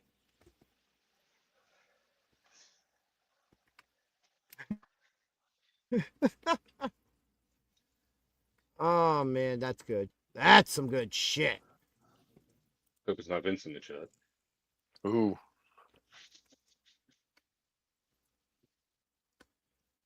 But Nobody sneeze. everybody sneeze. that you? Gesundheit. Or were you bringing up the character that Dave Chappelle played in Robin Hood Men in Tights? Yes. All right, let's not get too far off the rails. Rails? What rails? This thing's like the Death Star. There are no rails. I like that. I think that. Ooh. Heck, Yeah, we haven't seen him in ages. But it's a Yeah, right? shame that. It's a shame. Oh no, you're going to see Chad Gable and Ludwig Kaiser at WrestleMania when they have their mask versus mask match, and both put the metal plate headbutt each other, and somehow happen to pin each other 1, 2, 3, and they both have to unmask. Stephen Chambers, welcome. Hey, we want to cut if that happens and you are affiliated. No, it paints a fun picture. I don't know if that's a Mania match. But still, we don't know who are underneath those masks. Oh, Yes, Grande Penta.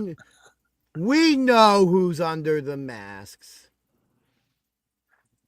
We know. Don't be a mark. That's my job. I've seen no definitive proof. You've seen the definitive proof. You're just in denial. Gracias. I mean, the one guy can't even speak English. Penta El Grande Americano. That would just Triple not threat, even both Grandes and Penta. Sure. Yeah, I'm down. Oh, Stephen Chambers.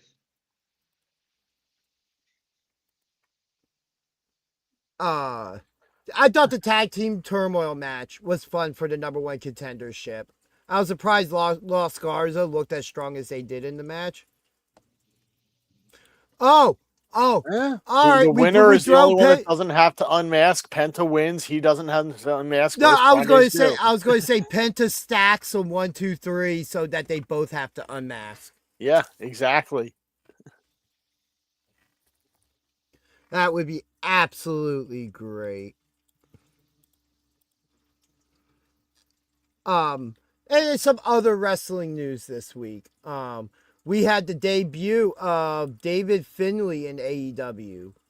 Yes, the War Dogs, are they called? No, the Dogs. Just the Dogs. Yeah. Yep. Yeah, that was fun. As I said earlier, we crowned obviously new trios champions. You know, 2/3 of that team has a match, and then somehow they get booked into another match to defend their titles. The women's championship match on AEW this week with Thunder Rosa and Tekla was absolutely great. Yeah. Absolutely great match. I'm looking forward to whatever comes with Brody King and Swerve at the moment. Yeah. Oh, man, when he hung King with that chain, what was it, 2 weeks ago? Now? Kenny, you mean? No. Swerve did the same. No, Swerve did the same thing to Brody King. Oh, okay. And hung him with the chain. I think it was 2 weeks ago. Yeah, I think.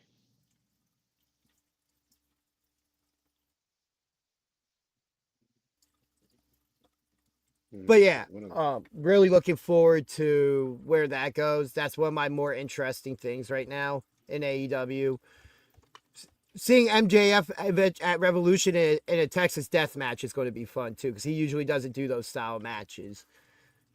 Unless it's a big show, and he usually does those on the really big shows. So. Yeah, I am looking forward to that, especially the way the whole angle played out with the coin flip and everything. And yeah. It's going to be fun getting to watch Hangman kick MJF's ass in that type of match.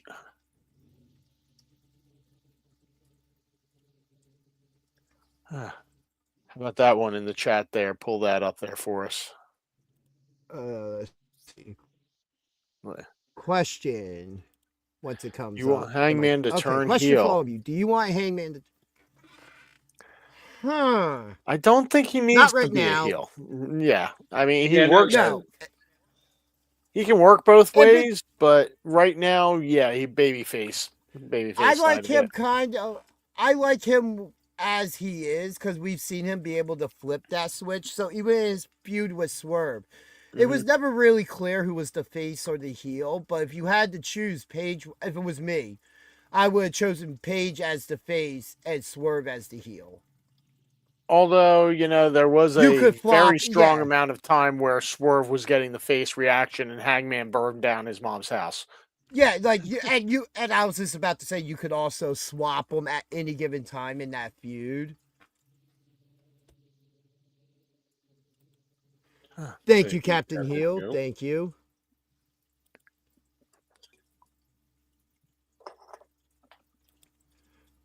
Yeah.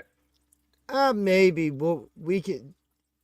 It's one thing I gotta give credit, at least with AEW. Like, they at least now have a more of a vision than they have.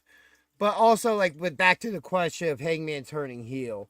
My problem becomes, I feel like over the last 6-7 years of the history of AEW, and MJF has pointed this out, if anybody's ever been the main character of that story across the board, it's Hangman Adam Page. Yeah. AEW has been used to make him a star. I would think he's made a great heel before back in Ring of Honor, you know what I mean?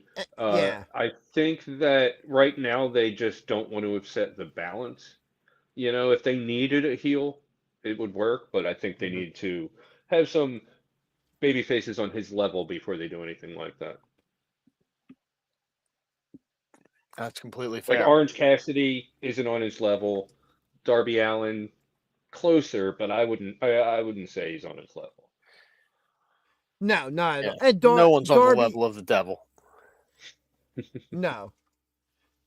And any of the other top heel, like if there's anybody as a heel, I would hold up to MJF at the moment. It's Swerve. Oh, absolutely. Yeah, Swerve is he's my like main character of AEW. And for right now, yeah. Yeah.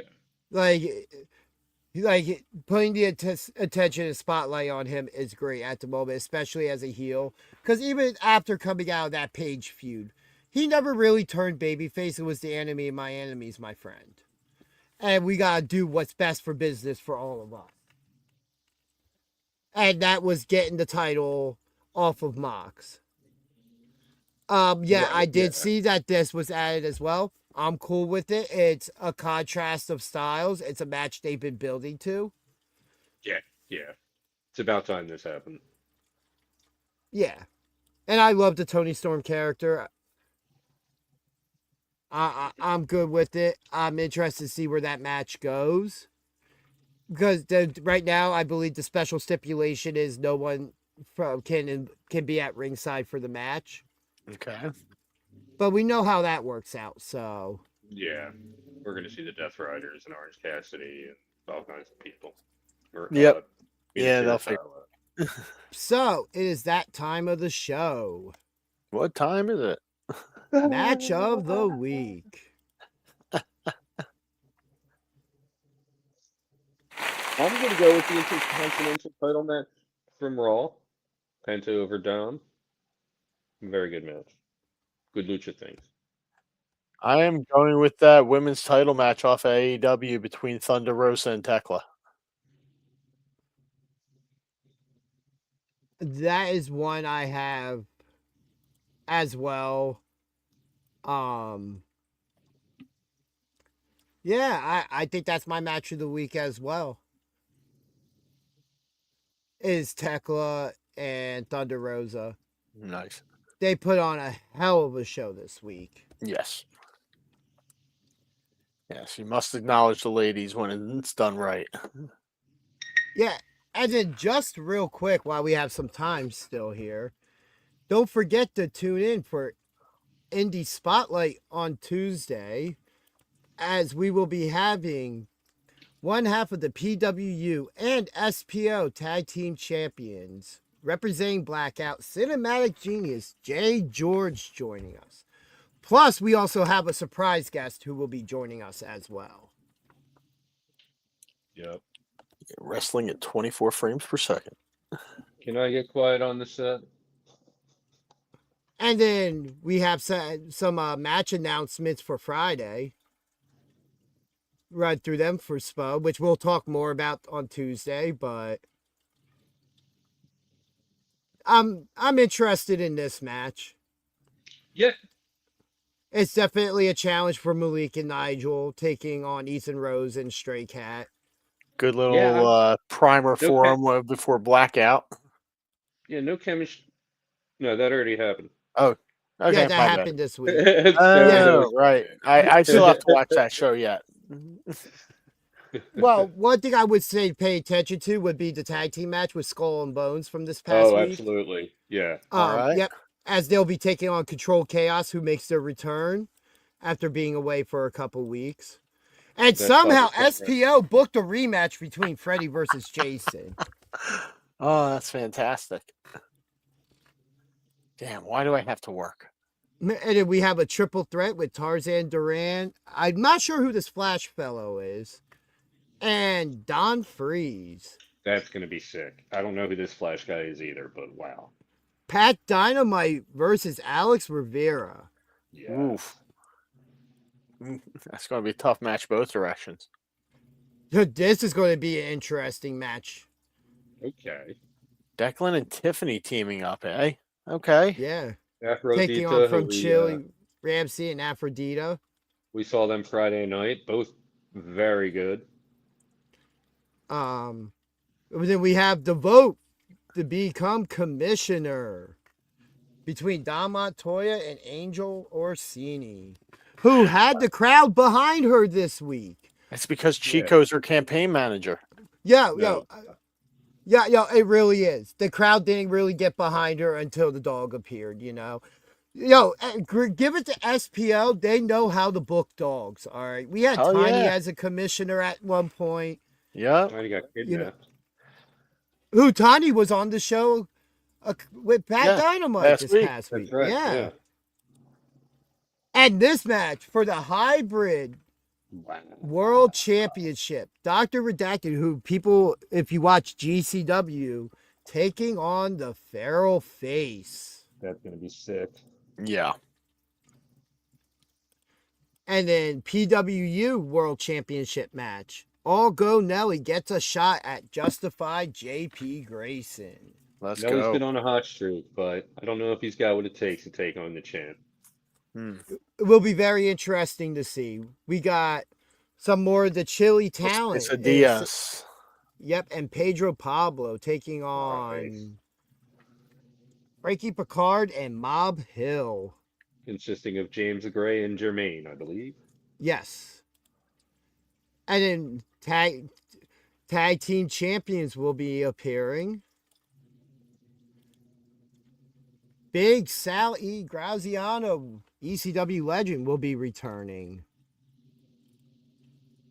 Kid Legend appearing. I mean, if Face is going to be there, we always assume Skills isn't too far behind. Yeah. Yeah, it's a good assumption. Yeah. The first graduate of the Pro Wrestling Star Academy, Mikey G, to address the crowd. Last week. PWU original, Tommy Biz returns. Or debut. Not sure how that went. I don't think he's been there before. Okay. Well, he returns to, Yeah. He returns to, We have a Lavari performance. Oh, great.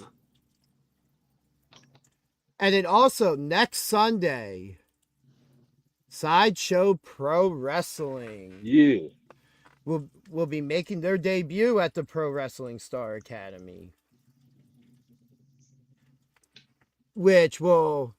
I can run down some of those matches real quick because I had no space up here for the graphics. Alex Rivera taking on Ramsey. We have a Funhouse Women's Tag Team Championship match with Lycan LaRogue and Aphrodite taking on mystery opponents. The Show Dogs from Lineage Pro Wrestling, formerly Monster Factory, will be appearing as well. Let's see, scrolling. I think I did see that Aphrodite and French woman. I think I did see that their partners or their opponents were announced.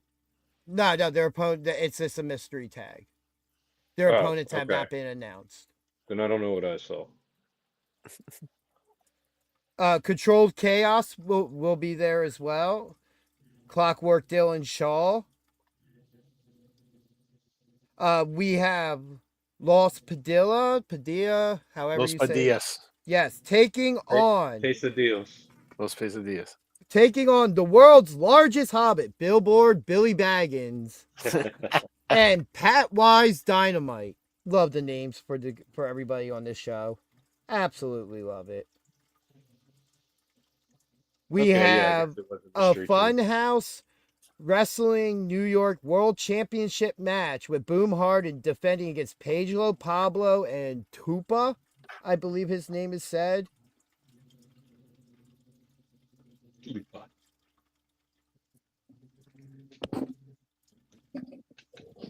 This should be a fun show. Just $5, afternoon show, matinee. Yeah. Bring the family. Come have some fun. And then friendly environment. And then before we go as well, we have had over the weekend 2 matches announced for PWU Backcountry. Yeah. I'm so hyped The about first this. match that was announced, mixed tag team action. Lucky 13 and Angel Metro taking on PWU World Champion JP Grayson. And could be future commissioner, the Gumar, Angel Orsini. I honestly don't know which team is going to win that one. That's a crazy matchup. And then in a bat match, Tommy Grayson making his return. I believe this will be his first match back if it doesn't happen and one doesn't get scheduled again in the next 2 weeks against Kid Legend. Bat match. That's crazy. Which Kid Legend, go check his social medias at Keith Fitness, actually has released a promo I saw talking about this match. Didn't I see something else announced? No, those are the 2 matches announced. And the bat match was just announced a little bit before we went live. I double checked to make sure there was nothing else. Swear I saw something else announced. Yeah, that and the mixed tag are the 2 matches announced. All right. And then, let's not forget, April 15th, Las Vegas. Hybrid Wrestling and PWU bring you Midnight Express. Gangrel versus Matt Tremont for the first time ever. Still can't believe that's the first time ever. I just feel like their paths would have crossed already. Marcus Mathers, Kerry Morton. That's going to be a fun match. Pat Dynamite and Jack Evans. This match could steal the show. Oh, absolutely. Yeah. Got the Lucky Scramble happening. Priscilla Kelly versus Mercedes Martinez. That's going to be a hell of a match. Oh, absolutely. This is going to be a hell of a match. Yeah. One called Manders versus PCO. Yeah. And a match we will, and a match we will get to talk about on Tuesday with one of the competitors, as Jay George, Robbie Illuminati, and Ruckus of Blackout will be taking on Vandal 48. The Cougars and Christian Napier. Fatal 4-Way. SPO Women's Champion Ruthie J. Taking on Brittany Brooks, Mia Friday, and Jasmine Allure.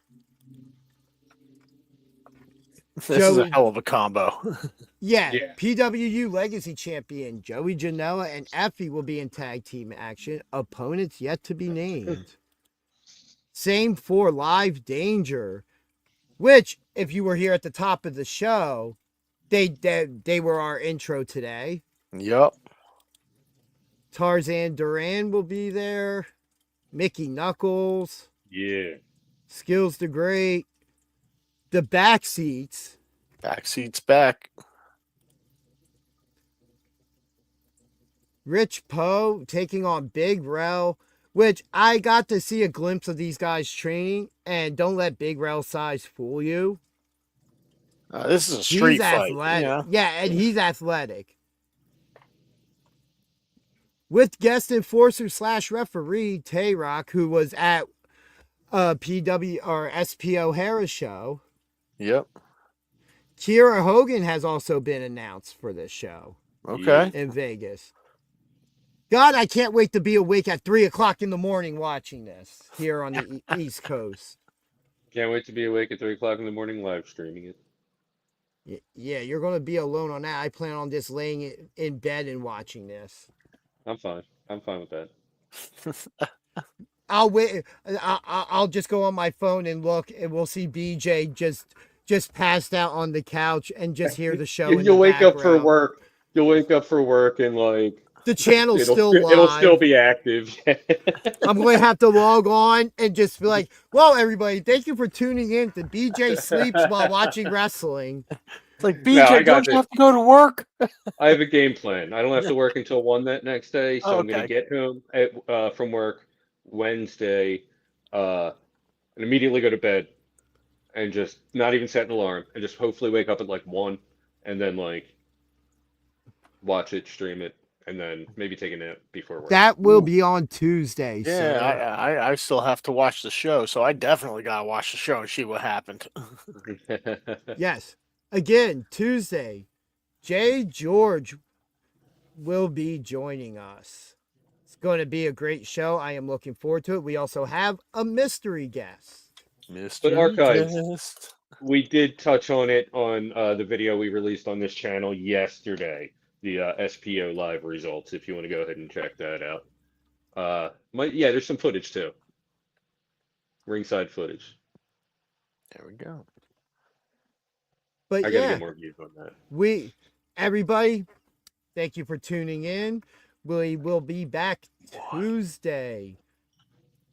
Can I get the words out of my mouth, sir? You do this is this just your gimmick now to cut me off as I'm signing us I'm doing off? the count as you're doing it. You're like in pin right Look, now. we forgot. You forgot. Yeah. This is your kick out. That's your kick out right there. Me and BJ have injuries. You gotta throw up the X, man. You gotta throw up the X. I'm We have throwing up the injuries. X and we're ringing the bell right now. So,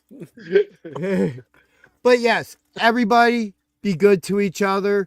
Catch us 6 p.m. Tuesday night for Indie Spotlight. As again, Jay George and mystery guests, and we will break down everything SPO and PWU related. Until then, that's BJ.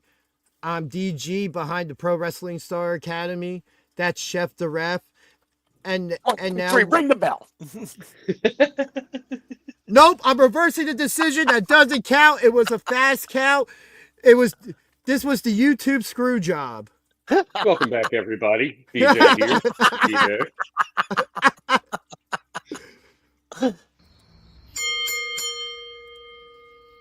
Yeah!